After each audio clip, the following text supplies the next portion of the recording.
So that is basically what you're going to do for your under drawing. Now that I've got that blocked in, I'm still going to use the vine charcoal in certain points of the drawing later on. If I find that I accidentally, like you were saying, accidentally take off too much, what do? Like say I'm wanting to work in an area of dark or light, then I've pulled up too much and put some more back on. So right now I'm going to shape my eraser in the shape I want to, whatever shape I want it for any certain area, and start to, I want to say, use it as a sculpting tool to sculpt out the light, almost like a chisel, or you could say if you're painting, almost like the shape of a paintbrush, depending on what area you're dealing with. And the biggest area of light I'm seeing right now is all along here. All of this is light. Right there is a lot of light. So essentially my thought process right now is anything that is darker than this tone, use my pencils. Anything that's lighter than this tone, I'll use my eraser. What my decisions on what is lighter and what is darker will change as I start to establish more of it.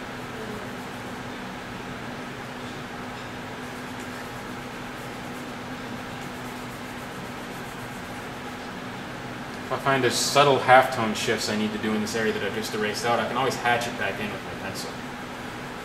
I'm looking for bold, broad value relationships right now.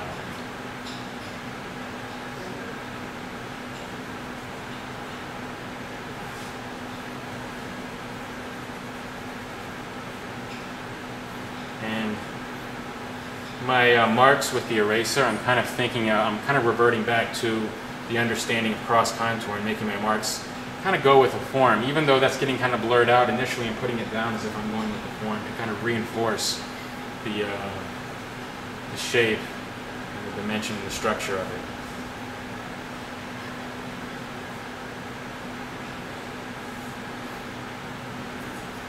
I also think about the amount of pressure I put on the eraser, because if I put a lot, I'll get more charcoal up. If I don't put as much, I'll get less, which might help me when I'm starting to really think about halftones. But right now I'm just thinking about dividing lights and darks, light mass and shadow mass with clarity.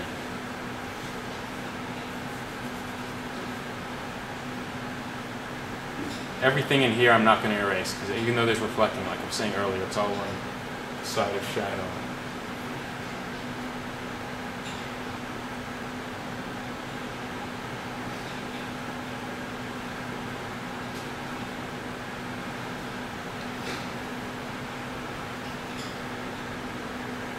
Light on the ear.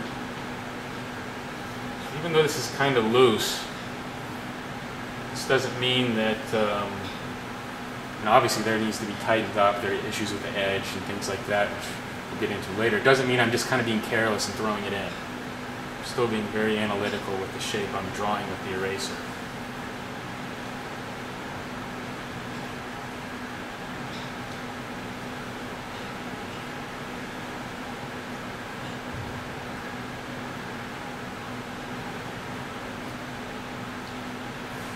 Nice little curve of light right on the inside of that eye.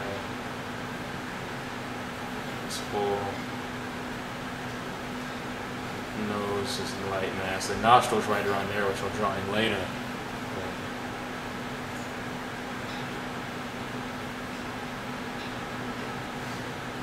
One thing you don't want anybody to do when they look at your drawing is kind of go, is that the shadow or is that the light? I'm not really sure.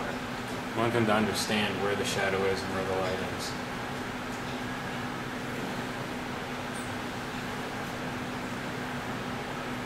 Light coming off there.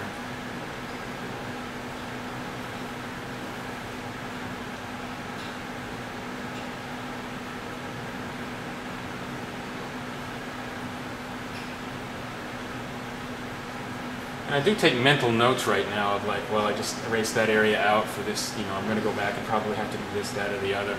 So, you know, there's going to be certain objects you draw, or certain, you know, figures or whatever that you draw that you're going to end up saying, oh, I can't wait to get to that, and then you're going to, before you know it, start drawing on it too early. Just take mental notes of what you're going to be doing so you don't, you know, get too ahead of yourself.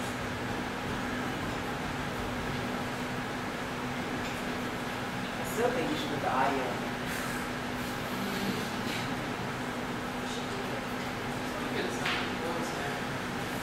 the sound of my voice. When you hear the bad sound of my voice, come in at 10:30 going, what are we doing today? That's the way to hear the bad sound. I'll like lose it. And, you know. What was the teacher that was, University of Alabama? I should have do a voiceover. He got too lost it into a faculty meeting. I'm not.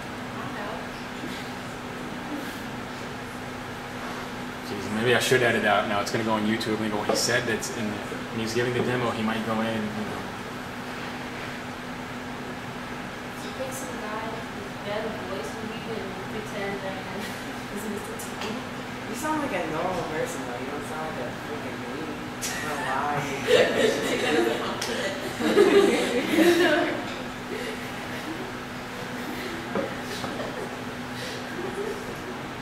It's like going out with a girl on a date and go, what are you being so bad about your looks for? You don't look that bad. Probably get slapped at that. Yeah. You get slapped if you said that. Yes, I said you look like you sound like a normal person.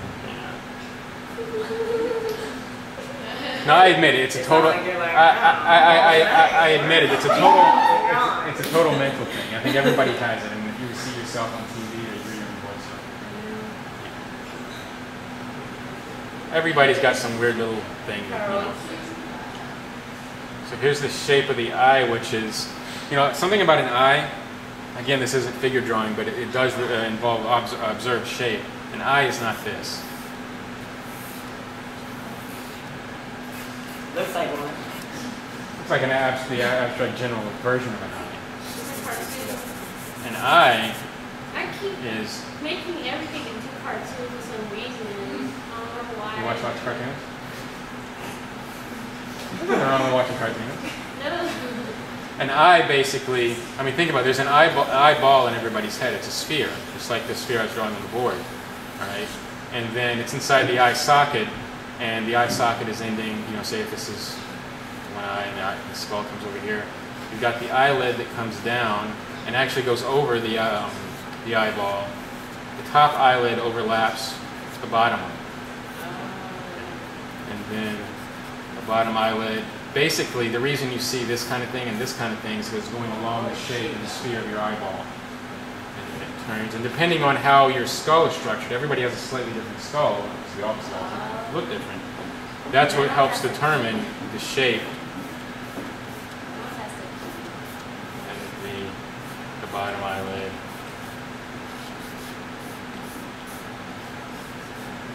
The top eyelid, I mean, right there would be the turning point in the sphere, which is where the top eyelid starts to turn. And then you'll notice you don't see the entire pupil. It's kind of going up like that, being covered up by the top eyelid. Unless you're like really on drugs or really scared to death or something like deer in the headlights kind of look. So, you know, don't do the football with the baseball inside of it.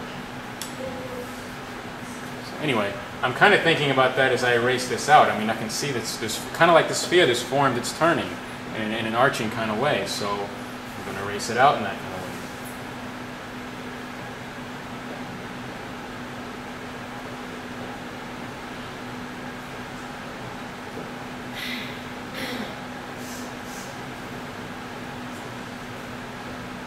I'll put a music on the YouTube video with it. Yeah. I'll put like I saw Snoop Dogg on Larry King. I'll put that on.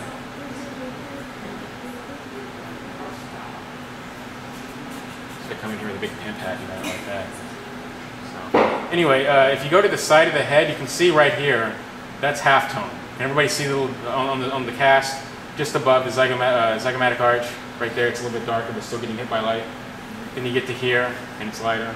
Basically, that's the difference of lighter light and then halftone because of the turning of the form. So I'm going to start by erasing out the top and then make a comparison of how much pressure I need to put next to it to maintain a general idea of the halftone.